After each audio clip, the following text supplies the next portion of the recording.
Hello travellers. இப்போ நம்ம இருக்க கோவில் பார்த்தீங்க அப்படின்னா கிட்டத்தட்ட 300 ஆண்டுகள் பழமை வாய்ந்த கோவில். அதே மாதிரி பார்த்தீங்க அப்படின்னா வந்துட்டு சிவனும் பார்வதியும் உருவமாக இருக்கிற கோவில் வந்து இந்த கோவில். தமிழ்நாட்டில் ஒரு சில கோவில்களில் தான் வந்து சிவனும் பார்வதியும் உருவமாக இருக்காங்க. அப்படிப்பட்ட ஒரு கோவிலில் தான் இங்கே இருக்கும். இந்த கோயிலுக்கு உங்களால் ஈஸியாக வர முடியும். அது எப்படின்னு கேட்டிங்கன்னா திருச்செந்தூர்லேருந்து ஜஸ்ட் 14 கிலோமீட்டர் தொலைவில் தான் இருக்குது. இந்த கோயில் எந்த கோயில் அப்படிங்கிறத நீங்கள் கெஸ் பண்ணிருந்தீங்க அப்படின்னா வீடியோவை பாஸ் பண்ணிட்டு இப்போ கமெண்ட் செக்ஷனில் சொல்லுங்கள். இல்லை அப்படின்னா அந்த வீடியோவை கடைசி வரைக்கும் பாருங்கள். இந்த மாதிரி ஒவ்வொரு கோயிலுக்கும் நம்மளே நேரடியாக போய் அந்த கோயிலை பற்றின வரலாறு, அந்த கோயிலை பற்றின டீட்டெயில்ஸ் எல்லாத்தையும் நம்ம தொடர்ந்து போட்டுகிட்டே இருக்கும். இந்த மாதிரியான இன்ஃபர்மேஷன் உங்களுக்கு உடனே தெரிஞ்சுக்கணும்னு நினச்சினா மறக்காம நம்ம சேனலை சப்ஸ்கிரைப் பண்ணி வச்சுக்கோங்க. ஓகே, இந்த கோவில் எங்கே அமைஞ்சிருக்கு அப்படின்னு பார்த்தீங்கன்னா திருச்செந்தூரில் இருந்து கரெக்டாக 14 கிலோமீட்டர் தொலைவில் இருக்க குலசேகரப்பட்டினத்தில் முத்தாரம்மன் கோவிலில் தான் இப்போ நம்ம இருக்கோம். இந்த கோவிலோட வரலாறு பார்த்தீங்க அப்படின்னா வந்துட்டு ரொம்ப பயங்கரமாக இருக்குது. இந்த கோவிலோட வரலாறு பார்த்தீங்கன்னா 300 ஆண்டுகள் பழமை வாய்ந்தது. இந்த கோவில் வந்து 300 ஆண்டுகள் பழமை வாய்ந்த கோவில். இப்போ நீங்கள் சாமி கும்பிட்றீங்க பார்த்தீங்களா, அந்த அம்மன் சிலைக்கு கீழேயே பார்த்தீங்க அப்படின்னா சுயம்புவா உருவான அம்மன் இருக்காங்க. அதை வந்து நீங்கள் இந்த கோவிலுக்கு வந்தீங்க அப்படின்னா மறக்காமல் பாருங்கள். அதே மாதிரி இப்போ நீங்கள் கும்பிட்ற சிலை உருவானதுக்கு பின்னாடியும் ஒரு மிகப்பெரிய வரலாறு இருக்குது. அதுவும் என்னன்னு சொல்கிறேன். அதே மாதிரி நீங்கள் காரில் வர்றீங்க அப்படின்னா அந்த கோயிலோட வாசல்லே வந்து கார் பார்க் இருக்குது. அதில் வந்து நீங்கள் போட்டலாம். அதுக்கு வந்து 50 ரூபா சார்ஜ் பண்ணுறாங்க. அடுத்தது இந்த கோயிலோட சிறப்பு என்ன அப்படிங்கிற மாதிரி பார்த்துடலாம். தமிழ்நாட்டில் ஒரு சில இடங்கள்ல இருக்கிற மாதிரி அம்மனும் அப்பனும் வந்து ஒரே இடத்துல இருக்கிறாங்க. அதாவது சிவனும் பார்வதியும் ஒரே இடத்துல இருக்காங்க. அந்த சிலை எப்படி உருவானது அப்படின்னு பார்த்தீங்கன்னா பொதுமக்கள் வந்து இந்த இடத்துல வந்து ஒரு அம்மன் சிலையும் சிவன் சிலையும் உருவாக்கணும்னு முடிவு பண்ணிட்டாங்க. அதுக்கு என்ன பண்ணலாங்கிற மாதிரி பயங்கரமாக எந்த உருவத்தில் வந்து கொண்டு வரலாங்கிற மாதிரி எல்லாருமே வந்து ரொம்ப பயங்கரமாக வந்து கன்ஃபியூஸில் இருந்தப்ப ஒருத்தரோட கனவுல வந்து நீ இந்த மாதிரி இந்த இடத்துக்கு போ, அங்கே வந்து சிலை செய்கிற ஒருத்தர் இருப்பார், அவரை போய் பாரு அப்படிங்கிற மாதிரி சொல்லிடுறாங்க. அதே மாதிரி அந்த சிலை செய்கிறவர்கிட்ட போய் எனக்கு வந்து இந்த மாதிரி தான் உருவம் கொடுக்கணும்னு சொல்லி அவங்க அந்த உருவத்தையும் அவர் கனவுலையே காமிச்சு அதுக்கு உண்டான கல், ஆண்கள் பெண்கள்னு 2 கல்லுமே இந்த இடத்துல இருக்குன்னு சொல்லி அந்த இடத்தையுமே அவருக்கு காமிச்சிட்டாங்க. நீ செஞ்சு வச்சுட்டு இந்த சிலையை தேடி வருவாங்க, அவங்கள்ட்ட இந்த சிலையை ஒப்படைச்சிருன்னு சொல்லி அம்மனே விரும்பி ஏற்றுக்கிட்ட உருவம் தான் இப்போ இங்கே இருக்குது.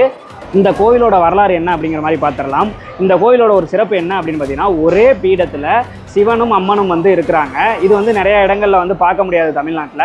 அப்படி இருக்கப்ப இங்கே எப்படி இருக்காங்க அப்படின்னு கேட்டிங்கன்னா முன்னொரு காலத்தில் வந்துட்டு ஒரு வணிகர் வந்துட்டு வணிகம் பண்ணிக்கிட்டு இருந்திருக்காரு. அவரோட சரக்குகள் எல்லாம் வந்து கப்பலில் போகிறப்ப கடலில் மூழ்கிருச்சு. அவங்க கணவன் மனைவி மிகப்பெரிய சிவபக்தராக இருந்திருக்காங்க. அவங்க வந்து அழுது புலம்பி சிவனை வேண்டியிருக்காங்க. சிவனும் வந்து அவங்களுக்காக இறக்கப்பட்டு காட்சி கொடுத்து என்ன வரம் வேணும் அப்படிங்கிற மாதிரி கேட்டிருக்காங்க.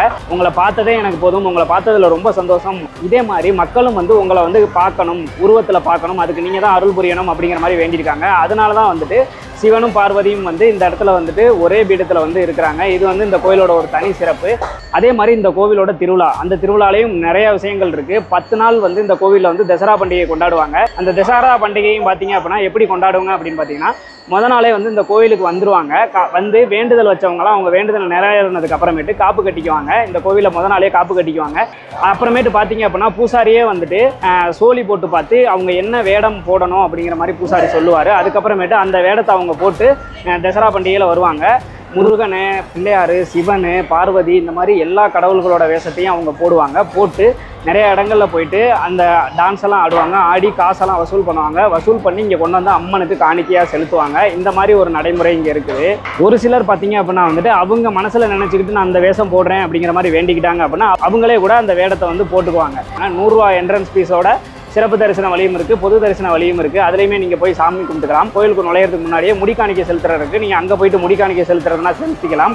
மதுரையில் எப்படி மீனாட்சி அம்மனோட ஆட்சியோ அதே மாதிரி இந்த ஏரியாவில் பார்த்தீங்க அப்படின்னா முத்தாரம்மன் ஆட்சி தான் நடக்குது. இந்த கோவிலில் பார்த்தீங்க அப்படின்னா 8 காளி இருக்காங்க. அதில் மூத்த அம்மன் வந்து முத்தாரம்மன். மீதி 7 காளிகளும் பார்த்தீங்க அப்படின்னா இங்கேருந்து 1 கிலோமீட்டர் தொலைவில் இருக்கிற இடத்துல வந்து அந்த 7 காளியும் இருக்காங்க. அங்கே போனீங்க அப்படின்னா நீங்கள் அந்த 7 காளியுமே வந்து கும்பிடலாம். அந்த 7 காளி உருவானதுக்கும் பார்த்தீங்க அப்படின்னா ஒரு வரலாறு சொல்கிறாங்க. அது எப்படின்னு கேட்டிங்கன்னா காளி தேவி வந்துட்டு அசுரனை வந்து கொன்னதுக்கு அப்புறமேட்டு அவரோட ரத்தம் தரையில் சிந்தக்கூடாது அப்படிங்கிறதுக்காக ஒரு காளியை உருவாக்கி அவங்களோட ரத்தத்தை வந்து குடிக்க வச்சுருக்காங்க. அப்போ ஒரு சில ரத்தம் சிந்தினதுனால அதுலேருந்து 7 காளி உருவானதாக சொல்கிறாங்க. அந்த காளி பார்த்தீங்க அப்படின்னா இங்கேருந்து 1 கிலோமீட்டர் தொலைவில் இருக்க ஒரு கோவிலில் வந்து இருக்குது.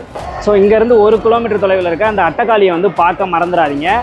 உங்களுக்கு வழி தெரியலை அப்படின்னா அட்டக்காளிக்கு எப்படி போகணும்னு கேட்டிங்கன்னா எல்லாருமே சொல்லுவாங்க. சின்ன சின்ன காளியாக வந்து அந்த இடத்துல அட்டக்காளி இருப்பாங்க. அவங்களையும் பார்த்து வழிபட மறந்துடாதீங்க. இந்த கோவிலில் வந்துட்டு நீங்கள் மடிப்பிச்சை எடுக்கிறேன், இல்லை மொட்டை போடுறேன், இல்லை விளக்கு போட்டு வேண்டிக்கிட்டீங்க அப்படின்னா உங்களோட வேண்டுதல் பலிக்கும் அப்படிங்கிறது வந்து இந்த ஏரியா மக்களோட நம்பிக்கையாக இருக்குது. இந்த முத்தாரம்மன் இந்த ஏரியா மக்களோட குல தெய்வமாகவும் காவல் தெய்வமாகவும் இருக்காங்க. உங்களுக்கு வாய்ப்பு கிடைச்சிச்சு அப்படின்னா கண்டிப்பாக வந்து இங்கே வந்துட்டு போயிருங்க. ரொம்ப பாசிட்டிவ் வைப், ரொம்ப சூப்பராகவே இருக்குது. 300 ஆண்டு பழமை வாய்ந்த கோயில், சுயம்பு அம்மன் இருக்க கோவில். இந்த கோவிலை உங்கள் லிஸ்ட்டில் வந்து மிஸ் பண்ணிடாதீங்க. இந்த மாதிரியான இன்ஃபர்மேஷன்லாம் நீங்கள் தெரிஞ்சுக்கணும்னு மறக்காம நம்ம சேனலை சப்ஸ்கிரைப் பண்ணி வச்சுக்கோங்க. பாய்.